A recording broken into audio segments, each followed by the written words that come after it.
Hello everyone, welcome to my YouTube channel. तर आज Bigg Boss season 6चा भाऊचा धक्का झाला. Sunday fun day. सो भरपूर टास्क वगैरे झाले, तर बघायला मजा आली. फक्त शेवटी जरा वाईट वाटलं की राधा एलिमिनेट झाली. सो म्हणजे ती डिझर्विंग कॅन्डिडेट वाटत होती. खेळतही चांगली होती, सगळ्याशी इंटरॅक्शन पण करत होती. म्हणजे फर्स्ट वीकमध्ये ती स्वतः बोलत होती की तिला गेम नाही कळला, पण सेकंड वीकमध्ये ती खुलत होती. नंतर टास्क पण तिने केले, नंतर आर्ग्युमेंट्स पण केले, थोडी बाजू पण घेतली. सो मग पुढे जाऊन ती अजून छान खेळली असती. आणि तिच्यापेक्षा म्हणजे असे दुसरे कंटेस्टंट होते कम्पेअर टू हर, की त्यांनी ॲक्च्युली बाहेर झालं होतं, पण ती बाहेर गेली. तर त्या गोष्टीचं जरा वाईट वाटतंय. आणि सोनालीचं जरा वाईट वाटलं. काल जे भाऊनी बॅश केलं तिला, तर ती एकदम शांत शांत बसली होती, इन्व्हॉल्वमेंट नव्हतं. तर अननेसेसरी तिला उगीचच एवढं भाऊ बोलले असं वाटतं. म्हणजे कम्पेअर टू अनुश्री आणि रुचिता, तर एवढं काही तिने केलं नव्हतं. इवन गेममध्ये पण खेळून नाही दिलं. अनुश्री आणि रुचिताचं ठीक आहे, त्यांना गेम नाही खेळून दिले, टास्क नाही करून दिले. पण सोनाली तर कालचं ते थोडं सोडून द्यायला पाहिजे होतं आणि तिचं इन्व्हॉल्वमेंट घ्यायला पाहिजे होतं. तर त्यांना तिघींना खेळूनच नाही दिलं, तर ते जरा चुकीचं वाटलं. सो बघूया स्टार्टिंगपासून काय झालं. तर स्टार्टिंगला टास्क झाला, तर त्याच्यामध्ये चान्स पे डान्स म्हणजे जे ते प्रॉप्स होते काही, म्हणजे गाणी लागणार, गाण्याच्या हिशोबाने जे तिथे वस्तू होत्या, त्या वस्तू तुम्ही ओळखायच्या आणि मग तुम्ही डान्स वगैरे करायचा. तर स्टार्टिंग ते 2 टीम केला. एका टीमचे लीडर राकेश होते, दुसऱ्या टीमचे लीडर विशाल होते. आणि त्याच्यानंतर मग त्यांच्यासाठी गाणं वाजलं. आणि त्या गाण्यातनं म्हणजे तुम्ही तो प्रॉप निवडायचा होता. तर मग ते देखा जो तुझे या दिल में बची गिटार, असं ते म्हणजे मराठीतलं गाणं होतं. सो त्या हिशोबाने तो टास्क चालू झाला. आणि तर राकेशने त्याच्यामध्ये गिटार उचलली आणि तो जिंकला. आणि अशा प्रकारे म्हणजे एक प्रत्येकाला ते लोक बोलवत होते, गाणं देत होते. नंतर ते प्रॉपमध्ये त्यांनी शोधायचं होतं आणि त्याप्रमाणे तिथे विनर डिक्लेअर होत होता. तर मग ते अशा प्रकारे ते राकेश तिथे म्हणजे ओंकार प्राजक्ताला बोलवलं. मग त्या तूने मारी एंट्री दिल में बजी घंटी, ते गाणं वाजलं. तर मग ओंकारने ते घंटी उचललेली वगैरे. नंतर दिव्या आणि सागरला बोलवलं, सचिन तन्वीला बोलवलं. ते हिचं दीपालीचं गाणं आहे, एगो ये मैना पिंजरा बनाया सोने का अँड ऑल. सो मजा आली. ते म्हणजे गाणं होतं, ते प्रॉप तुम्ही धोत दिले होते, ते तुम्ही ओळखायचे होते आणि अकॉर्डिंगली सगळे डान्स करत होते. नंतर राकेशला बोलवलं. त्याला म्हणाले, तुम्ही शायरी करता, तुम्ही मूर्तिकार आहात, तुम्ही चित्रकार आहे. म्हणजे त्याने गणपतीचं छान ड्रॉइंगही काढलं होतं. तर नंतर मग त्यांना सांगितलं शायरी बोलायला. मग त्याने एक शायरी बोलली की म्हणजे ती खरंच छान होती. झूठों के सामने मैं सच बोल बेटा, झूठों के सामने मैं सच बोल बेटा, भूल गया था जनाब, ये नमक का शहर है, मैं अपने जखम खोल बेटा. Wow, very good, very good. एकदम छान होती ती शायरी. आणि त्याच्यानंतर मग सेकंड टास्क चालू झाला. मग त्याच्यात त्यांनी भाऊनी सांगितलेलं की तुम्हाला असं वाटतं की या घरात तो नको असलेले सदस्य, तर जे नको असलेले सदस्य त्यांना तुम्ही घराच्या बाहेर काढायचं. तर त्यांनी गोण्या दिल्या होत्या. तर त्या गोण्यांवरती स्टिकर चिटकवायचे, तर तुम्हाला कुठला सदस्य नको आहे आणि ती गोणी तुम्ही फेकायची होती. सो अशा प्रकारे मग त्यांनी पहिला विशालला बोलवलं. विशालने मग सोनालीचं नाव घेतलं, की तो म्हणजे ॲक्च्युली भले तो निगेटिव्ह दिसतोय, पण तो जो पॉईंट मांडतो ना, ते खरंच अगदी मुद्देसूद असतात. सो तो बोलला की सगळे गेममध्ये राहण्यासाठी प्रयत्न करतायत.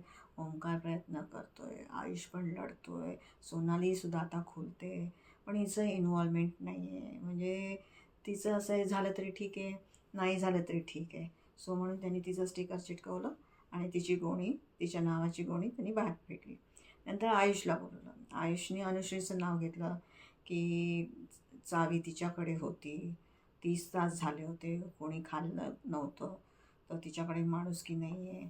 आणि आता कालचा म्हणजे आठवड्याचा जो सीन झाला, भावने तिला बॅश केलं, तर त्याचं पण ॲक्सेप्टन्स नाही आहे. सो त्याच्यासाठी त्यांनी तिचं नाव घेतलं होतं.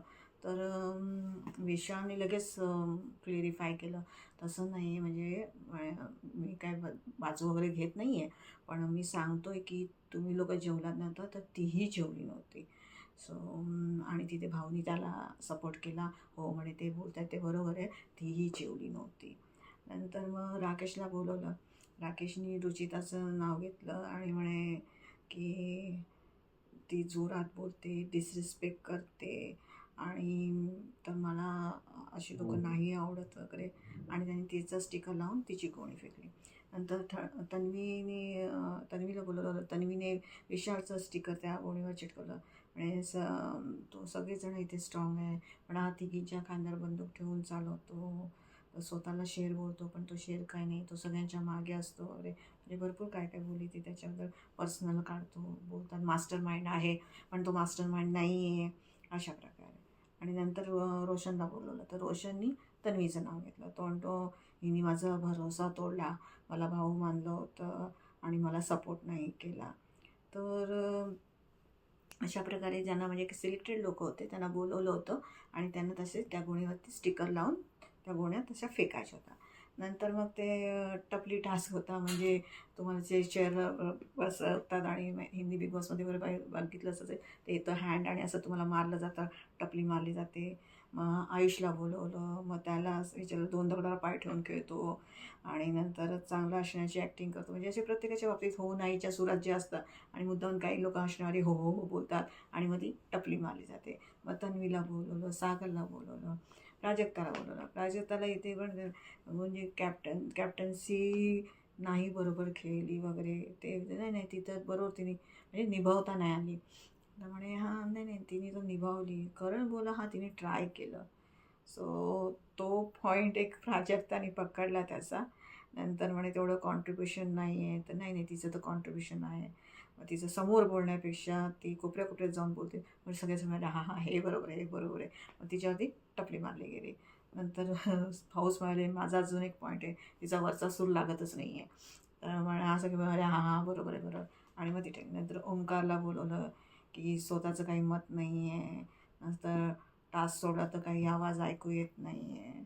आणि अशा प्रकारे नंतर सचिनला बोलवलं. सचिनचं एक सांगितलं की गाणी गातोय नुसता, पिकनिकला आला आहे का, खानदेशमधनं आला आहे का. म्हणजे तसंच हो नाहीच्या बाबतीतमध्ये सगळं चाललेलं.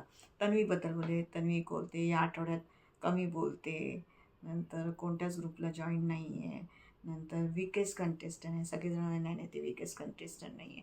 तसे हो नाहीचे सगळे चालू होते टास्क. आणि त्याप्रमाणे नंतर करणला बोलवलं. करणला तो ओव्हर स्मार्ट आहे, नंतर मजेशीर व्यक्तिमत्व आहे, मुखवटा आहे, शातीर प्लेयर आहे असं. नंतर मग त्यांनी नॉमिनेशनचं काढला विषय की जेवढे ते सदस्य आहेत त्यांच्या बाबतीत बोलणं चालू केलं. नंतर त्यांना सांगितलं की तुमचं आता नॉमिनेशन होणं म्हणजे एलिमिनेशन तर होणारच आहे, पण त्याच्या आधी तुम्ही सांगा की तुम्हाला जे वाटतात सदस्य या घरामध्ये राहण्याच्या लायकीची नाही आहे, तर त्या तिथे वरती बाल्कनीमध्ये जायचं आहे आणि त्यांच्या नावाचं म्हणजे मटका आहे तिथे स्टिकर वगैरे लावून तो मटका तिथे खाली पाण्यात फेकायचा. म्हणजे स्विमिंग पूल आहे तर त्या तिथे फेकायचा आहे. आणि तिथे मग त्यांनी सांगितलं की रुचिता, अनुश्री आणि सोनाली हा टास्क नाही खेळणार आहे. तर सोनालीचं का बाबा नाव घेतलं तर मला तर कळलं नाही. काल बॅश केलं तेही मला आवडलं नाही आणि आजचंही ते आवडलं नाही. म्हणजे ती अगदी बिचारी सॅडच पूर्ण एपिसोडमध्ये दिसत होती.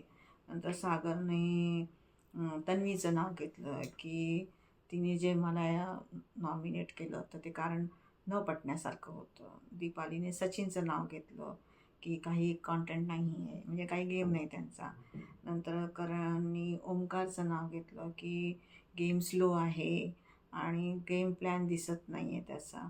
तर राधाने सोनालीचं नाव घेतलं की गेम खेळताना दिसत नाही, नुसती पोक करून बाजूला जाते असं. तर दिव्याने तन्वीचं नाव घेतलं की कारण जाणून न घेता तिने नॉमिनेट केलं. नंतर प्रभूने विशालचं नाव घेतलं की त्यांनी म्हणजे जे पहिल्या आठवड्यात त्यांनी त्याला डंबेलसारखं असं उचललं होतं, तर ते बोला की मला त्यांनी डंबेल बनवलं होतं तर ते मला नाही आवडलं, तर म्हणून त्यांनी विशालचं नाव घेतलं. तर नंतर राधानी सोनालीचं नाव घेतलं की गेम खेळत नाही आहे वगैरे असं सांगितलं. नंतर विशाल बोलत होता की अशा प्रकारे ते सगळे तो टास्क झाला. विशाल बोलला की तू 15 दिवसापूर्वीच आहे तर तू ते आता काढतोयस. आणि नंतर मग तो म्हणजे तुला माहिती का माझे किती फॉलोअर्स आहे इंस्टावर, ट्विटरवर आणि यूट्यूबवर वगैरे. तर मी जोपर्यंत आहे तोपर्यंत तुला नॉमिनेट करत राहणार आहे. म्हणजे कळलं नाही, ठीक आहे ना, तो लहान आहे, त्याला काही कळत नाही. तुम्ही मॅच्युअर्ड आहात, तुम्ही बिग बॉस खेळून आलात, एक्सपिरियन्स्ड आहात, तर एवढं बोलायची काही गरज नव्हती त्याला. ठीक आहे.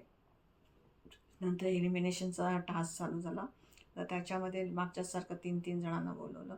मग त्याच्यामध्ये त्यांनी राधा, दीपाली आणि दिव्याला बोलवलं आणि नंतर तिथे मग राधाला डेंजरमध्ये ठेवलं.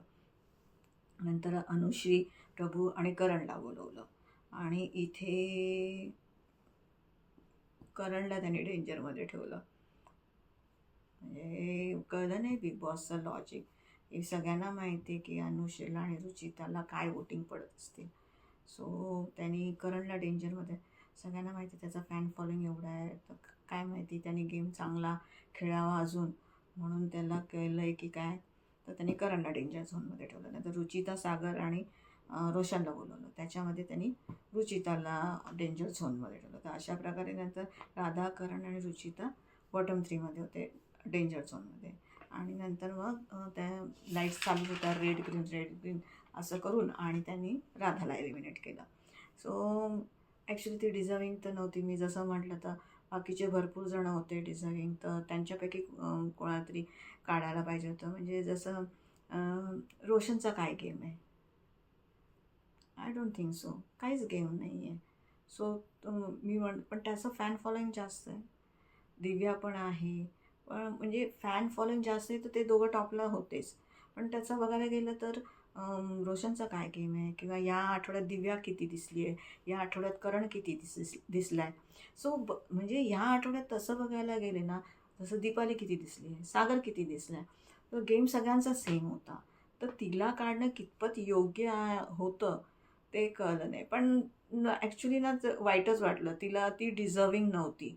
तिच्याऐवजी दुसऱ्या कोणाला तरी काढायला पाहिजे होतं. म्हणजे अर्थात दुसऱ्या कोणाला, जसं सगळेजण ओंकारच करतात, पण ओंकार नॉमिनेशनमध्येच नव्हता, तर त्याचा प्रश्नच येत नाही. सो त्याप्रमाणे नंतर मग ती गेली सगळ्यांना भेटून वगैरे. आता अनुश्री रडत होती की तीच एक माझी मैत्रीण होती अँड ऑल, आणि सागर पण होता, की सागरबरोबर त्यांच्या लोकांचे भरपूर ते लोक एंटरटेन करत होते. सो म्हणजे मी म्हटलं ना, ती भरपूर एंटरटेन पण करत होती आणि सगळ्यांमध्ये इन्व्हॉल्वमेंट मिळतं, सगळं काम वगैरे करत होती. तो शी इज एव्हरीवेअर, सगळीकडे दिसत होती. पण ठीक आहे, आता काढलं तर आपण काय बोलू शकतो. सो सगळेजण म्हणजे टोळीचे सगळे लोक बसलेले होते आणि मग तिथे विशाल बोलतोय, आपण एकमेकांबरोबर खेळूया, एकमेकांसाठी एकमेकांबरोबर खेळूया, एकमेकांसाठी खेळूया आणि त्यांना तोडूया. So let us see game आता पुढे एकदम इंटरेस्टिंग होणार आहे. आणि बघूया आता उद्यापासून नवीन सोमवार चालू होतो आहे. सो नवीन आठवडा, नवीन गेम काय होतं आहे. तर तसा बघायला गेलं तर जेवढे आता ते सदस्य आहेत, तर त्यांच्यामध्ये तर सचिन, रोशन आणि ओंकार यांचा तर काही गेम दिसत नाही आहे. करण आणि दिव्या दिसत आहेत, नाही दिसत आहेत. नंतर थोडाफार गेम दिसतोय, जसा राकेश, दीपाली, पण ते पण एवढा दिसत नाही. प्राजक्ताचा, नंतर सागरचा. तन्वी खेळते, तन्वी सगळ्यात बेस्ट खेळते, आणि आता हे अनुश्री आणि रुचिता हे लोक तर पूर्ण नेगेटिव्हच जात आहेत, तर त्यांना बिग बॉस काय काढणार नाही. विशाल आहे, विशाल गेम पण खेळतोय, म्हणजे लिडरशिप दाखवतोय आणि सगळं त्यांना घेऊन, भले त्यांच्या खांद्यावर बंदूक ठेवून खेळत असेल किंवा काही करत असेल, पण ही इज एव्हरीवेअर, तो दिसतोय पूर्ण. सो बघूया पुढच्या आठवड्यात कोणाचा किती चांगला गेम होतोय ते. सो तुम्हाला जर माझा व्हिडिओ आवडला असेल तर लाईक, शेअर आणि सबस्क्राईब करा. थँक्यू.